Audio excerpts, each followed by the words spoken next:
दोस्तों, बंगाल में दूसरे चरण का प्रचार का शोर भले ही थम गया हो, लेकिन प्रधानमंत्री के लिए कभी भी प्रचार का शोर नहीं थमता।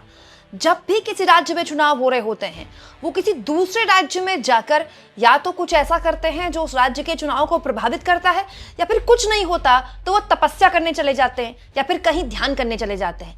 बस फर्क इतना है कि आप और हम अगर कहीं ध्यान करेंगे तो बस अकेले में करेंगे। मोदी जी कहीं जाते हैं ध्यान करने के लिए तो वहां कैमरा सांझ जाता है। इस बार भी कुछ ऐसा ही हुआ।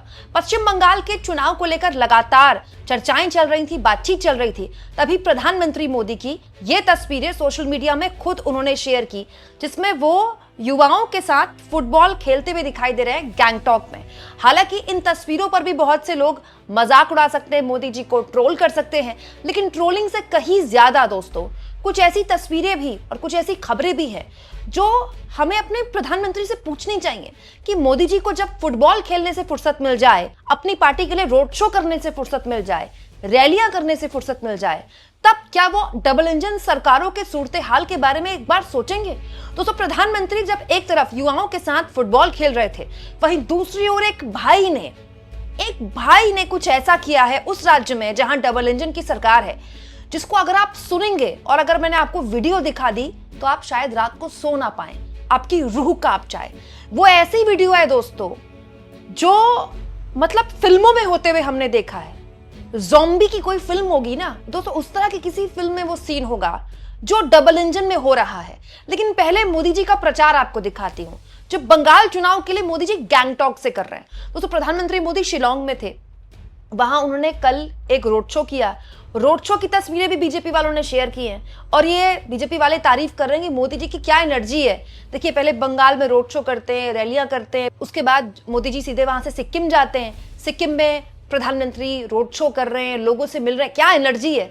तो पॉइंट ये दोस्तों कि प्रधानमंत्री का काम रोड शो करना नहीं होता, ना ही प्रधानमंत्री का काम फुटबॉल खेलना होता है। प्रधानमंत्री का जो जिम्मेदारियां हैं उसमें कहीं भी ये सब नहीं आती, जिसके लिए बीजेपी वाले उनको शाबाशी देते हैं। लेकिन खैर, बीजेपी वाले तो मोदी जी की तारीफ कर ही सकते हैं। दोस्तों, बाद में इसका वीडियो भी शेयर किया गया जिसमें पीएम बच्चों से कहते हैं कि आज आप मुझे क्या सिखाएंगे। मतलब पीएम ने स्वीकारा कि उनको फुटबॉल खेली नहीं आती। लेकिन फिर इसी वीडियो में एक ऐसा भी मोमेंट आया जब प्रधानमंत्री गोल कर रहे थे और बेचारी बच्ची उस गोल को रोक नहीं पाई। वैसे बच्चे काफी प्रोफेशनल लग रहे थे, ऐसा लगता नहीं कि इतना आसान गोल बच्ची रोक ना पाती हो। और तो और जब मोदी जी गोल कर रहे थे तो आसपास के बच्चे उनको गोल करते देख रहे थे। वैसे अमूमन फुटबॉल के गेम में इतनी आसानी से गोल किया नहीं जाता है, लेकिन सोचिए प्रधानमंत्री अगर गोल नहीं कर पाते और बच्ची उस गोल को रोक भी देती तो क्या ही फर्क पड़ता है।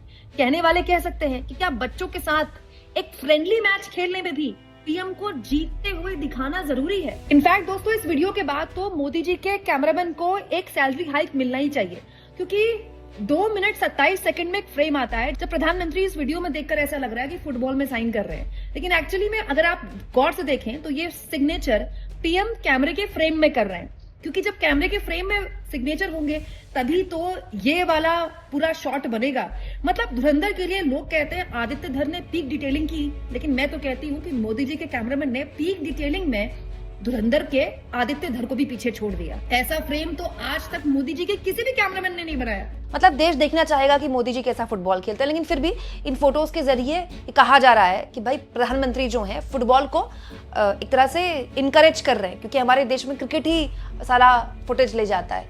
यहाँ मैं एक और चीज आपको बता दूं दोस्तों, पश्चिम बंगाल में भी फुटबॉल का बहुत जबरदस्त कल्चर है, बहुत ही जबरदस्त कल्चर है। वहाँ क्रिकेट का कल्चर नहीं है। हालांकि दोस्तों क्रिकेट तो देश भर में खेला जाता है, लेकिन पश्चिम बंगाल में फुटबॉल बहुत खेला जाता है। तो कहने वाले कह सकते हैं कि प्रधानमंत्री गैंगटॉक से पश्चिम बंगाल के युवाओं को एक तरह से प्रभावित करने की कोशिश कर रहे हैं। अब दोस्तों, ये सारी बातें, इसमें मोदी जी की तारीफ, मोदी जी की ऊर्जा की तारीफ, मोदी जी कितने युवा दिखते हैं, इसकी तारीफ बीजेपी वाले करेंगे। लेकिन मैं इस बीच आपको एक ऐसी तस्वीर दिखाना चाहती हूँ जिसको देखकर, जिसका वीडियो देखकर मेरे रोंगटे खड़े हो गए। दोस्तों, ये वीडियो इतना विभत्स है कि मैं आपको नहीं दिखा सकती, क्योंकि यूट्यूब की कम्युनिटी गाइडलाइंस में आता है। ये एक वीडियो है जिसमें एक गरीब भाई, उनकी बहन का देहांत हो गया। वो बार बार बैंक वालों से कह रहे थे कि उनकी बहन का देहांत हो गया है, उनकी बहन के अकाउंट से 20,000 रुपए उनको यूज करने दिए जाएं, विड्रॉ करने दिए जाएं। जो बैंक वाले थे उनसे सबूत मांग रहे थे। आपको पता ही है हमारे देश में गरीबों को किस लेवल पर प्रताड़ित किया जाता है, सिर्फ इसलिए कि वो गरीब है। इस कदर वो गरीब भाई परेशान हो गया, दुखी हो गया। जानते उसने क्या किया? उसने अपनी बहन की कब्र खोदी। उसके अंदर से जो एक हड्डियों का ढांचा है, क्योंकि आपको पता है मरने के बाद आदमी का जो पूरा शरीर है वो डिकम्पोज होता है मिट्टी में, उसको निकाला, अपने कंधे में उसे ढोया, अपनी बहन की बिल्कुल मतलब अब बिल्कुल हड्डी बन चुकी लाश, स्केलेटन बन चुकी लाश, और उसको अधिकारियों के सामने रख दिया।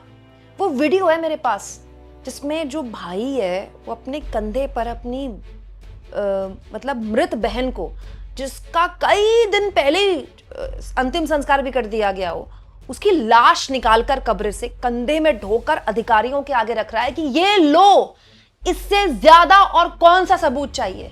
जानते हैं कौन से राज्य से एक खबर है? ओडिशा से, जहां पहली बार डबल इंजन की सरकारें बनी है। दोस्तों यहां मैं नहीं कह रही हूं कि डबल इंजन की सरकारों में ही अत्याचार होता है, गरीब तो कहीं का भी हो पिसता ही पिसता है, लेकिन प्रधानमंत्री नरेंद्र मोदी, उनके काम की, उनके ऊर्जा की तारीफ हम आराम से कर सकते हैं, लेकिन क्या हमको इस बात की चिंता नहीं होनी चाहिए कि इस देश के गरीब की हालत में कोई फर्क नहीं है, चाहे मोदी जी किसी के साथ फुटबॉल खेल लें, चाहे कहीं रोड शो कर लें कहीं, या फिर वो कोई अभिनंदन स्वीकार कर ले लोगों का। अरे ये तो प्रधानमंत्री का संसदीय क्षेत्र भी नहीं है, ओडिशा डबल इंजन के राज्य की खबर मैं आपको बताती हूँ।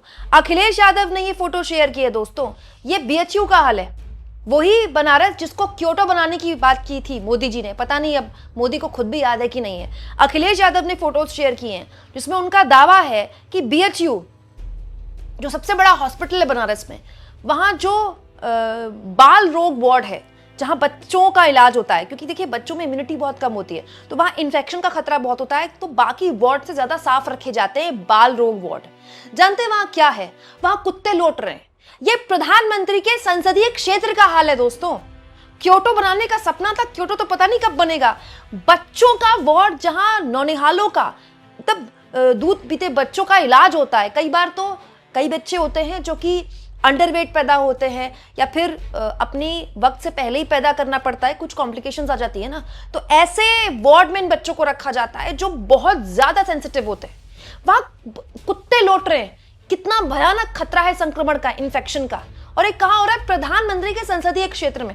अरे प्रधानमंत्री का संसदीय क्षेत्र आइडियल नहीं बन पाया देश के लिए। और सोचिए बात किस पर होती है कि मोदी जी ने यहां रोड शो कर दिया। मोदी जी दिन में 3 रोड शो करते हैं, 4 रोड शो करते हैं, 3 रैलियां करते हैं, फिर उनकी एनर्जी देखिए, फिर वो वहां सिक्किम जाते हैं, वहां वो रोड शो करते हैं, फिर वो सुबह सुबह उठकर युवाओं के साथ फुटबॉल खेलते हैं, फिर फुटबॉल खेलने की उनकी फोटो भी सोशल मीडिया में पोस्ट कर दी जाती है। अद्भुत मोदी जी की एनर्जी है, लेकिन इस एनर्जी का क्या कीजिएगा जब मोदी जी अपने संसदीय क्षेत्र में बच्चों के साथ ये न्याय नहीं कर पा रहे। बच्चों के साथ फुटबॉल खेलने की मोदी जी को फुर्सत है, और दोस्तों बच्चों के वार्ड को अपने संसदीय क्षेत्र में कुत्ता मुक्त नहीं कर पा रहे प्रधानमंत्री। आप देख लीजिएगा दोस्तों, प्रधानमंत्री कल दूसरे चरण का मतदान है ना कहीं उनका भाषण होगा, और वो भाषण टीवी पर चल रहा होगा। यही पहले चरण के मतदान के दिन भी हुआ था। प्रधानमंत्री हमेशा जब वोटिंग हो रही होती है, उनका कहीं भाषण होता है, फिर वो भाषण टीवी पर चलता है, पूरा सारे टीवी चैनल्स में वो भाषण चलता है। आप सोचिए लिबर्टी किसी और को है? ममता बनर्जी को है लिबर्टी, राहुल गांधी को है लिबर्टी, अखिलेश यादव को है ये लिबर्टी, लेकिन ये लिबर्टी केवल और केवल प्रधानमंत्री को है। चुनाव चलता रहता है, वोटिंग चलती रहती है, उनके भाषणबाजी चलती रहती है। अब दोस्तों कहने वाले कह सकते हैं कि प्रचार तो पश्चिम बंगाल में बंद हुआ है, मोदी जी तो गैंगटॉक में है। तो दोस्तों गैंगटॉक में हो या फिर वो बिहार में हो या यूपी में हो, कम से कम एक सांसद के तौर पर अपने संसदीय क्षेत्र का हाल तो उनको लेना ही चाहिए कम से कम। दोस्तों आप इस मुद्दे को किस तरह से लेते हैं? प्रधानमंत्री का युवाओं के साथ फुटबॉल खेलना, क्या इससे युवाओं की स्थितियां बेहतर हो जाएंगी? कमेंट बॉक्स में जरूर लिखें, और जितना हो सके चैनल को शेयर भी करें और सब्सक्राइब भी।